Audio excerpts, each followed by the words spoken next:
5ই আগস্টের পূর্বেই রাষ্ট্র মেরামতের জন্য 31 দফা দিয়েছিলেন।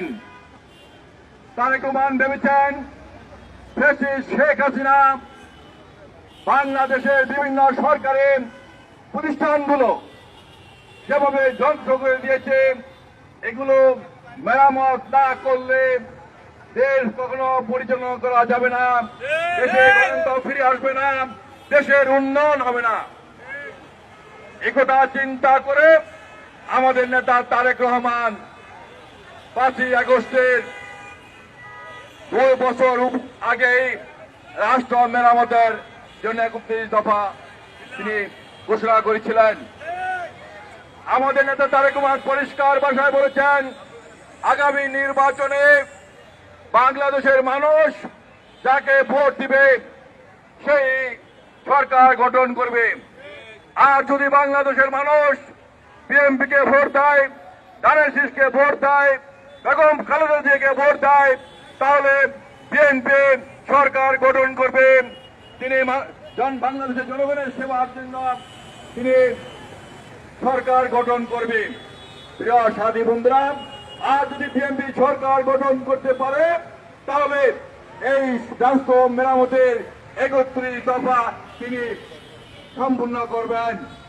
প্রিয় সাথী বন্ধুরা, এই 31 দফার ভিতরে বাংলাদেশের সকল সংস্কার বিদ্যমান আছে।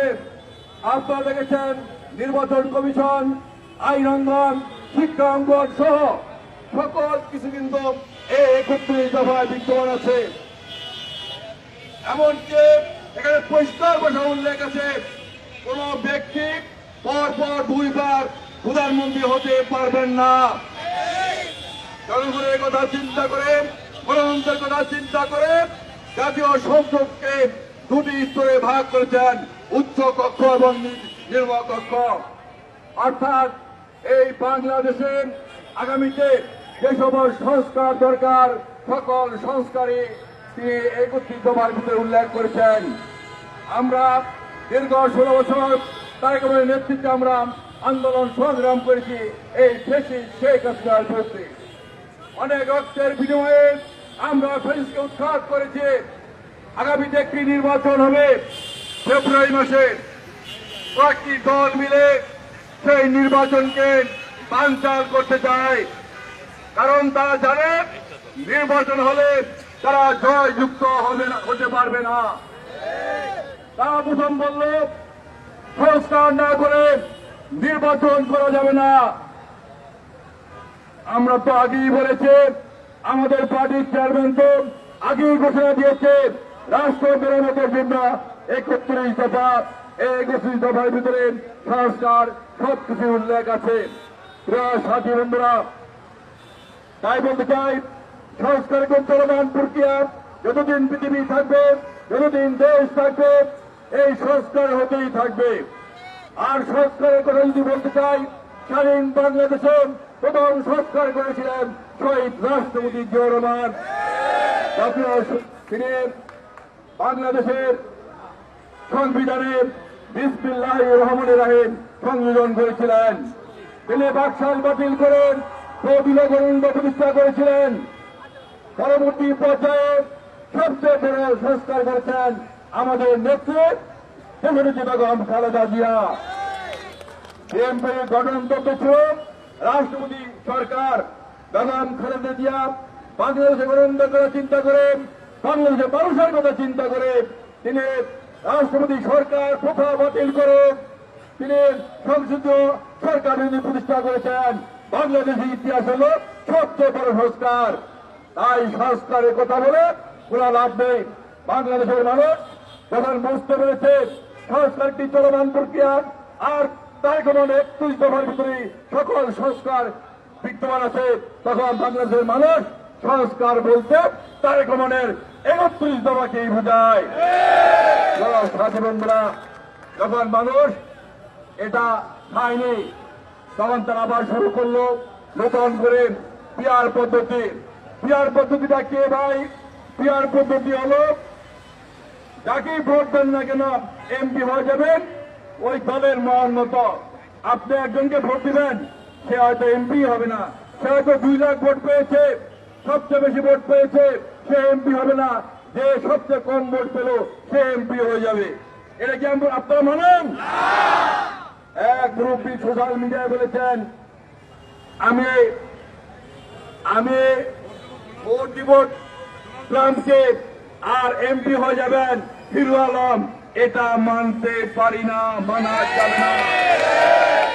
তারা কেন পিআর পদ্ধতি চায় এটা বুঝতে হবে।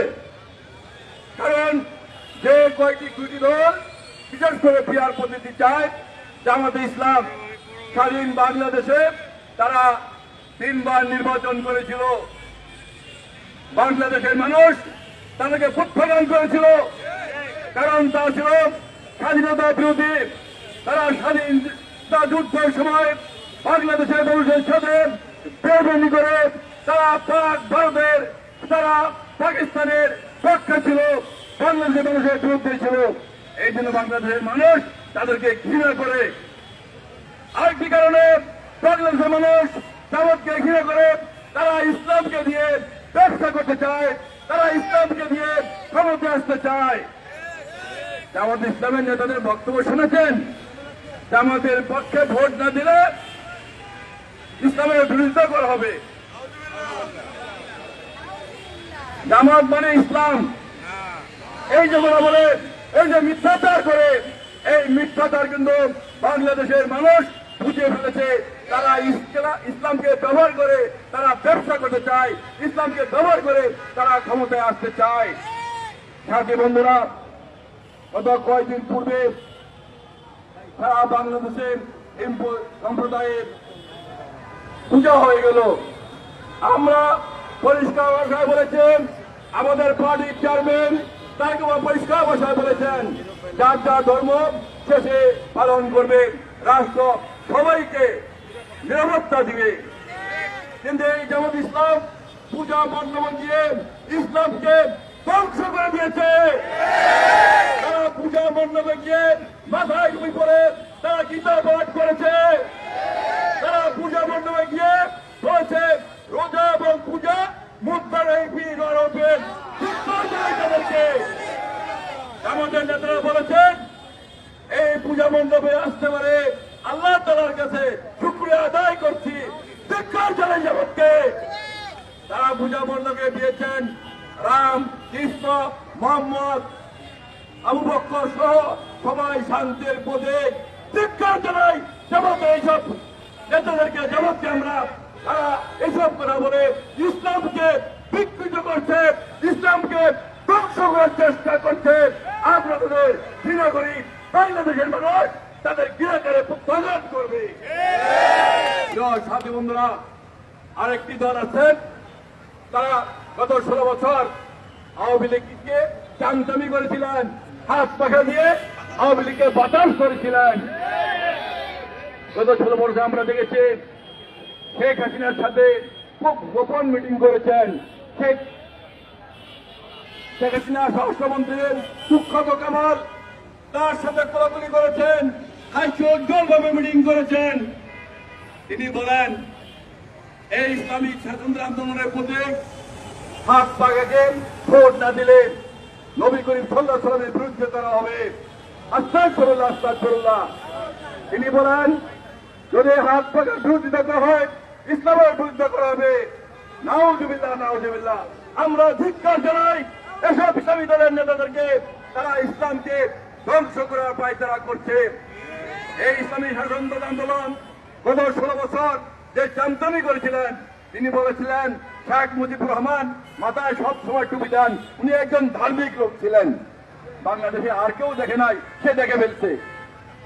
তিনি বলেছেন শেখ মুজিবের দাদা আরব থেকে দেশে বাংলাদেশে ইসলাম প্রচার করার জন্য আল্লাহর গজব প্রবেশ করবে, তারা মিথ্যা কথা বলেন, তারা চামচামি করেন। আবার সে বলেছেন শেখ হাসিনা অনেক ধার্মিক ছিল, নামাজ পড়তে পড়তে কপালে দাগ পড়ে গিয়েছে, তিনি 7 বছর বয়স থেকে নামাজ পড়েন। আর এই ইসলামী স্বাতন্ত্র্য আন্দোলন আমির সাহেব বাংলাদেশে কোনো মানুষ দেখেনি। আপনি কি এক রুমে তার সাথে সময় কাটিয়েছেন নাকি?